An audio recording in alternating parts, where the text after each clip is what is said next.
পুরুষ হয়ে জন্ম নেওয়াটাই আমার আজন্মের পাপ ছিল। তবে এই দেশে আমার মতো পাপীর সংখ্যা হাজারে হাজারে, লাখে লাখে। এরা সবাই মানব সন্তান হয়ে জন্মাইছে ঠিকই, কেউ পুরুষ হয়ে উঠতে পারে নাই।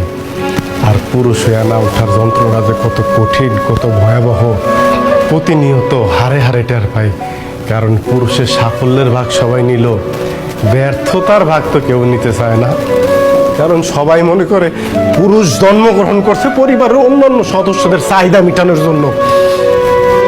অনেকে ভুলেই যায় পুরুষ নামক মানুষটার মধ্যেও একটা মন আছে, একটা হৃদয় আছে, হৃৎপিণ্ড নামক একটা বস্তু আছে। প্রিয়জনের কথার আঘাতে সেই হৃৎপিণ্ডটা না কাইপা ওঠে।